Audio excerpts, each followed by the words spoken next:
Hi friends, this is Vincent. இந்த வீடியோல வந்து பாத்தீங்க அப்படின்னா இன்ஜினியரிங் அதாவது கவுன்சிலிங் TNEA கவுன்சிலிங் வந்து எப்போ நமக்கு கால்ஃபர் பண்ணுவாங்க, எப்படி அந்த ஆன்லைன் கவுன்சிலிங் வந்து நடக்கும் அப்படிங்கிற A to Z வந்து இந்த வீடியோவில் நம்ம பேச போகிறோம். சரியா? அதனால இந்த வீடியோ கொஞ்சம் நமக்கு டைம் இருக்கும். அதனால இந்த வீடியோ ஸ்கிப் பண்ணாமல் உங்கள் பேரண்ட்ஸோட உட்காந்து பாருங்கள். கண்டிப்பாக இந்த வீடியோ வந்து உங்களுக்கு ரொம்பவே யூஸ்ஃபுல்லாக இருக்கும். அதே மாதிரி இந்த மாதிரி வீடியோலாம் அப்படியே ஒரு கோர்ட் போட்டுட்டு மைக்கு பிடிச்சிட்டு பேசினா தான் நீங்கள் கேட்பீங்க அப்படிங்கிறது கிடையாது. ஏன்னா நம்ம சேனலில் கெரியர் கைடன்ஸ் வந்து எந்த வருஷத்துலேருந்து கொடுத்துட்டு இருக்கோம். ஏன்னா உடனே கமெண்ட் பண்ணுறதுக்கு சில பேர் வந்துடுவீங்க. சரியா? நெகட்டிவ் கமெண்ட் பண்ணுறதுக்கு சில பேர் வருவீங்க. மேபி இந்த சேனலை பார்த்து போடுறாரு, இந்த சேனலை பார்த்து போடுறாரு, அப்படிலாம் கிடையாது. நம்ம சேனலோட அதாவது வீடியோஸ், கெரியர் கைடன்ஸ் வீடியோஸை எடுத்து பாருங்கள். எத்தனை வருஷமாக இந்த வீடியோஸை நம்ம கொடுத்துட்ருக்கோம் அப்படிங்கிறத. அதனால கோர்ட் போட்டு தான் பேசணும் அப்படிங்கிறதுலாம் கிடையாது. நமக்கு தெரிஞ்ச விஷயத்த 4 பேருக்கு நம்ம சொல்லி கொடுக்குறோம், அவ்வளோதான். சரியா? ஓகே, அதாவது இந்த வீடியோவில் ரொம்ப முக்கியமாக நம்ம எதை பற்றி பேச போகிறோம்னு சொல்லி பார்த்தீங்க அப்படின்னா, சிபிஎஸ்சிக்கு தனியாக இல்லை வந்து ஸ்டேட் போர்ட் பசங்களுக்கு தனியாக, அதாவது மெட்ரிகுலேஷன் பசங்களுக்கு தனியாக கவுன்சிலிங் நடக்குமா அப்படிங்கிற டவுட் வந்து நிறைய பேருக்கு இருக்கலாம், இதை பற்றி தெரியாதவங்களுக்கு. சரியா? ஆனால் சிபிஎஸ்சியாக இருந்தாலும் சரி, ஸ்டேட் போர்டாக இருந்தாலும் சரி, ஒரே கவுன்சிலிங் தான் நடக்கும். TNEA 2026, அதாவது தமிழ்நாடு இன்ஜினியரிங் அட்மிஷன் அண்ணா யூனிவர்சிட்டி மூலியமாக நமக்கு வந்து கால்ஃபர் ஆகும். ஓகேவா? இப்போ வந்து நமக்கு மே 8ஆம் தேதி ரிசல்ட் வரும் அப்படின்னு சொல்லி நமக்கு ஸ்டேட் போர்டுக்கு வந்து என்ன பண்ணிருக்காங்கன்னா சொல்லியிருக்காங்க டேட்டு. அதனால ஒருவேளை இந்த வருஷம் எலெக்ஷன் வேறு இருக்கனால ரிசல்ட் டேட் மேபி தள்ளி போச்சுன்னா நமக்கு இந்த டேட் வந்து தள்ளி போகிற வாய்ப்பு இருக்கு. அப்படி இல்லைன்னா அதாவது மே ஃபர்ஸ்ட் வீக்ல நமக்கு இந்த நோட்டிஃபிகேஷன் வந்து நமக்கு வந்துடும். சரியா? அப்போ ஃபர்ஸ்ட் என்ன பண்ணுவாங்கன்னு சொல்லி பார்த்தீங்க அப்படின்னா, ஃபர்ஸ்ட் நமக்கு வந்து நோட்டிஃபிகேஷன் தான் நமக்கு வந்து ரிலீஸ் பண்ணுவாங்க. சரியா? நோட்டிஃபிகேஷன் சொல்லும்போது நமக்கு ஒன் மந்த் டைம் கொடுப்பாங்க. ஆன்லைன் அப்ளிகேஷன் வந்து இந்த டேட்ல பண்ணுங்க, பேமெண்ட் வந்து இந்த டேட்ல பண்ணுங்க அப்படின்னு சொல்லி 1 மந்த் வந்து நமக்கு டைம் கொடுப்பாங்க. அதனால பிரச்சனையே இல்லை. அதுக்குள்ள நமக்கு என்ன வந்துடும், ரிசல்ட் வந்துடும். அதே மாதிரி நமக்கு தேவையான அந்த ப்ரொவிஷனல் மார்க் ஷீட் வந்து நம்ம கையில் கிடைச்சிடும். 12th மார்க் ஷீட் இது எல்லாமே நமக்கு கிடைச்சிடும். சரியா? அதனால ஃபர்ஸ்ட் நம்ம தெரிஞ்சுக்க வேண்டியது என்ன அப்படின்னா, நான் எந்த வெப்சைட்டை நம்ம ஃபாலோ பண்ணணும், நான் இன்ஜினியரிங் கவுன்சிலிங் நான் போடணும் அப்படின்னு நினைச்சீங்க அப்படின்னா, அதாவது TNEA அந்த வெப்சைட்டை நம்ம என்ன சொல்றோம்னா ஃபாலோ பண்ணணும். அதை நல்லா தெளிவாக நீங்கள் புரிஞ்சுங்க. சரியா?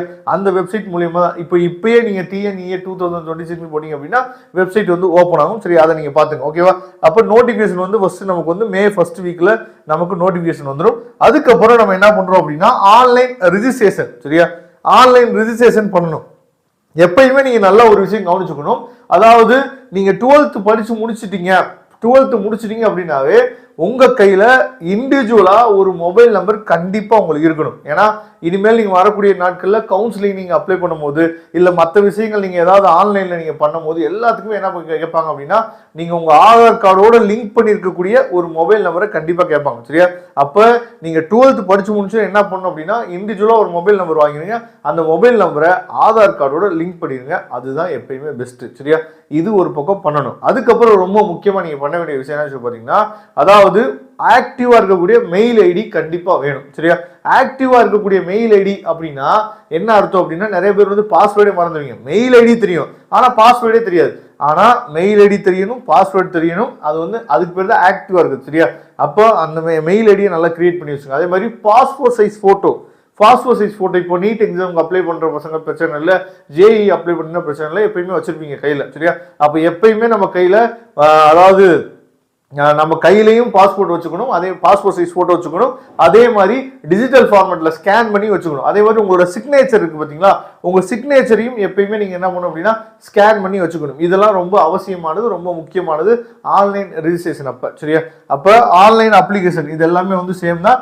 அந்த ஆன்லைன் அப்ளிகேஷனுக்கு 500 ரூபீஸா இல்ல 1000 ரூபீஸா அப்படின்னு சொல்லிட்டு வருஷம் அப்டேட் பண்ணுவாங்க. அது அந்த நோட்டிபிகேஷன் வந்து ரிலீஸ் ஆகிறப்பதான் நமக்கு தெரியும். சரியா? நெக்ஸ்ட் நம்ம வந்து என்ன பண்றோம்னு ஆன்லைன் அப்ளிகேஷன் வந்து நம்ம போட்டாச்சு. அடுத்து நம்ம என்ன பண்ணோம் அப்படின்னா சர்டிபிகேட் அப்லோடிங். சரியா? இப்ப சர்டிபிகேட் அப்லோடிங் சொல்லும் போது, சார் எங்க கையில சர்டிபிகேட்டே இருக்காது இல்ல சார், அப்ப என்னென்ன சர்டிபிகேட் சார் நாங்க அப்லோட் பண்ற மாதிரி இருக்கும் அப்படின்னு சொல்லி கேட்டீங்க அப்படின்னா, நல்லா நீங்க ஒரு விஷயம் புரிஞ்சுக்கணும். நான் நிறைய வீடியோல சொல்லிட்டு நம்ம சேனலோட சப்ஸ்கிரைபர்ஸ் இருந்தீங்க அப்படின்னா அதை நீங்க ஃபாலோ பண்ணிருப்பீங்கன்னு நினைக்கிறேன். சரியா?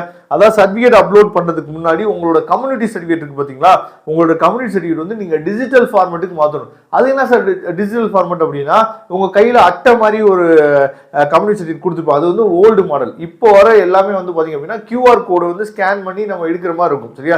அப்ப இந்த QR கோடு இருக்கக்கூடிய அந்த ஆன்லைன், அதாவது ஆன்லைன்லேருந்து எடுத்த கம்யூனிட்டி சர்டிஃபிகேட் வந்து கண்டிப்பாக தேவை. அதுதான் அந்த சர்டிஃபிகேட் தான் நம்ம அப்லோட் பண்ணணும். இது முக்கியமாக யாருக்கு கம்யூனிட்டி சர்டிஃபிகேட் தேவைப்படும் அப்படின்னு சொல்லி பார்த்தீங்கன்னா, அதாவது போஸ்ட் மெட்ரிக் ஸ்காலர்ஷிப் முக்கியமாக எஸ்சி, எஸ்சிஏ, எஸ்டி சரியா, இந்த கேட்டகரியில் வர பசங்களுக்கு முக்கியமாக இந்த கம்யூனிட்டி சர்டிஃபிகேட் வந்து கண்டிப்பாக தேவைப்படும்.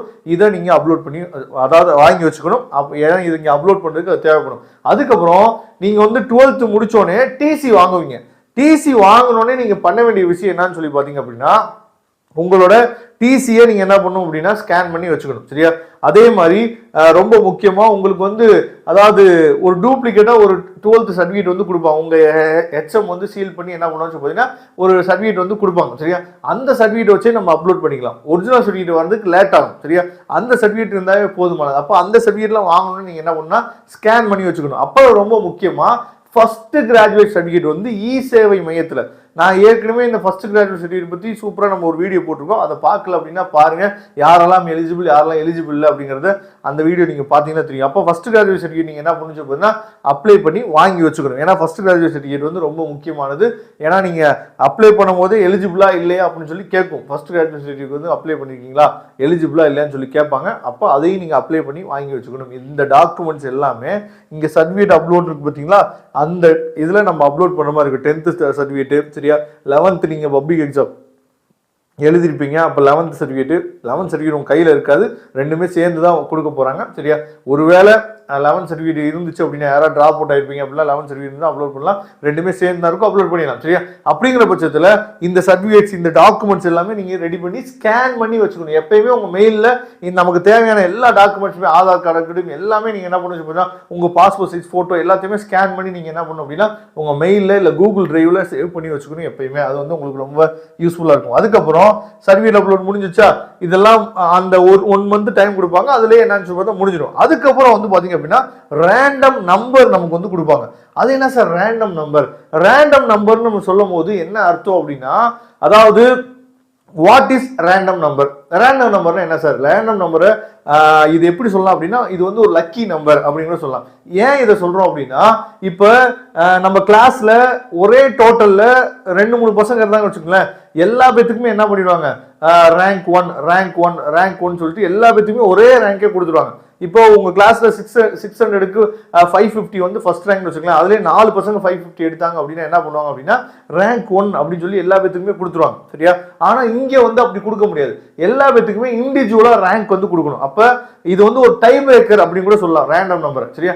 அப்ப இந்த ரேண்டம் நம்பர் அப்படின்னா என்ன அப்படின்னா, இப்போ 200 out of 200 கட் ஆஃப் வந்து நீங்க எடுத்துட்டீங்க அப்படின்னா சரியா, உங்களுக்கு கட் ஆஃப் கால்குலேஷன் பண்றதுல எப்படிங்கிறத நம்ம சொல்லியிருப்போம். 200 out of 200 கட் ஆஃப் எடுத்துட்டீங்க அப்படின்னா அதுல கிட்டத்தட்ட ஒரு 300 பேர் 400 பேர் இருப்பாங்க.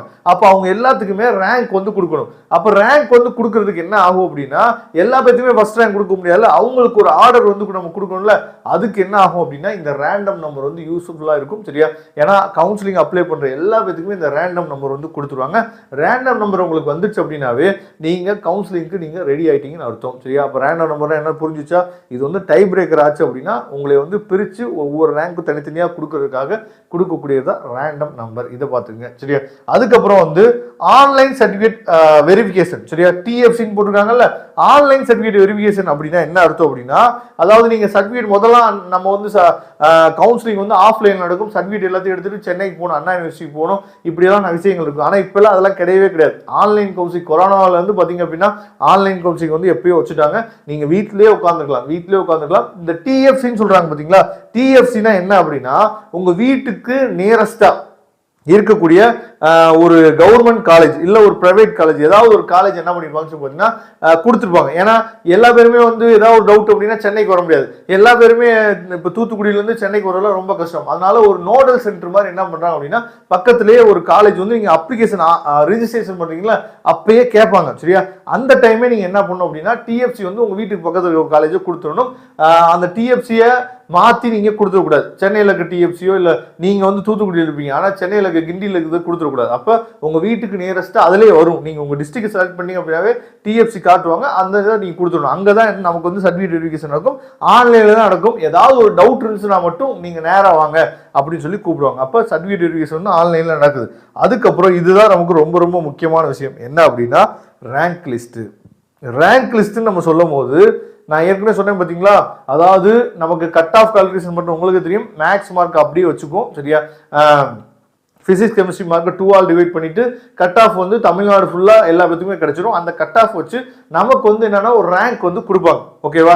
அப்போ அந்த ரேங்கை வச்சு தான் நம்ம என்ன பண்றோம் அப்படின்னா கவுன்சிலிங், ஆன்லைன் கவுன்சிலிங் வந்து அட்டன் பண்ண போறோம். எல்லா பேத்துக்குமே 2 ரேங்க் கிடைக்கும். அதான் என்ன சார் 2 ரேங்க்? ஒரு ரேங்க் தானே. ஜென்ரல் ரேங்க் ஒன்று, கம்யூனிட்டி ரேங்க் ஒன்று. அதாவது நீங்க ஜென்ரலா ஒரு ரேங்க் இருக்கு பார்த்தீங்களா, அந்த ரேங்க் எதுக்கு யூஸ் ஆகும் அப்படின்னா உங்களை வந்து ரவுண்ட் 1, ரவுண்ட் 2, ரவுண்ட் 3 சொல்லி 3 ரவுண்டா பிரிப்பாங்க. அதுக்கு வந்து ஜென்ரல் ரேங்க் வந்து யூஸ் ஆகும். கம்யூனிட்டி ரேங்க் எதுக்கு யூஸ் ஆகும் அப்படின்னா உங்க சீட்டை அலகேட் பண்றதுக்கு சரியா. பிசில நீங்க எத்தனை ரேங்க், எம்பிசில நீங்க எத்தனை ரேங்க், எஸ்சில நீங்க எத்தனை ரேங்க்னு சொல்லி கம்யூனிட்டி ரேங்க் கிடைக்கும் சரியா. இதுவே நீங்க வந்து கவர்மெண்ட் ஸ்கூல்ல படிக்கிற ஸ்டூடெண்ட் இருந்தீங்க அப்படின்னா உங்களுக்கு வந்து 4 ரேங்க் வரும். 4 ரேங்கா? அப்படின்னா சார் அப்படின்னு சொல்லி கேட்டீங்க அப்படின்னா இது எப்படி நமக்கு வந்து ஜென்ரலா இருக்கக்கூடிய பசங்களுக்கு 2 ரேங்க் வருது இல்ல, இதே மாதிரி 7.5 ரிசர்வேஷன் வரனால கவர்மெண்ட் ஸ்கூல் பசங்களுக்கு கவர்மெண்ட் ஸ்கூலுக்கு தனியா ஒரு ஜென்ரல் ரேங்க் வரும், கவர்மெண்ட் ஸ்கூலுக்குள்ள கம்யூனிட்டி ரேங்க் தனியா வரும். அப்போ அவங்களுக்கு 4 ரேங்க் வரும் சரியா. அப்ப ரேங்க்னா என்ன அப்படிங்கிறது நீங்க தெரிஞ்சுப்பீங்கன்னு நினைக்கிறேன். அப்ப இதை தெளிவா நீங்க புரிஞ்சுக்கணும். இதெல்லாம் வந்து ரொம்ப முக்கியமான இன்ஃபர்மேஷன். இப்பயே நீங்க தெரிஞ்சு வச்சிட்டீங்க அப்படின்னா எல்லாத்துக்குமே நீங்க ஆயத்தம் ஆகலாம். அப்ப ரேங்க் லிஸ்ட் வந்து பப்ளிஷ் பண்ணுவாங்க. அதுக்கப்புறம் வந்து பாத்தீங்கன்னா ஆன்லைன் கவுன்சிலிங் சரியா. ஆன்லைன் கவுன்சிலிங் நம்ம சொல்லும் போது நம்மளை வந்து லாஸ்ட் இயர் வந்து பாத்தீங்க அப்படின்னா 3 ரவுண்டா நம்மளை பிரிச்சாங்க சரியா. அப்ப 3 ரவுண்டா பிரிச்சுட்டு ஃபர்ஸ்ட் ரவுண்டுக்கு இந்த டேட்ல இருந்து இந்த டேட் வரைக்கும் கவுன்சிலிங் நடக்கும். வீட்லயே உட்காந்துக்கலாம், நீங்க எங்கேயுமே போகணும் அலையணும் அவசியமே கிடையாது. அதுக்கப்புறம் செகண்ட் ரவுண்டுக்கு இந்த ரவுண்டு இந்த டேட்டு, தேர்ட் ரவுண்டுக்கு இந்த டேட்டுன்னு சொல்லி நம்ம என்ன பண்ணுவாங்கன்னா பிரிச்சுடுவாங்க சரியா. ஆன்லைன் கவுன்சிலிங் வந்து நமக்கு நடக்கும், ஓகேவா. இதை பத்தி டீட்டெயிலா வரக்கூடிய நாட்கள்ல உங்களுக்கு வந்து வீடியோஸ் வந்து கிடைக்கும். அதுக்கப்புறம் ஆன்லைன் கவுன்சிலிங், அதாவது அந்த ஆன்லைன் கவுன்சிலிங் முடியிறப்ப நமக்கு என்ன கிடைக்கும் அப்படின்னா அலாட்மெண்ட் அண்ட் அட்மிஷன்.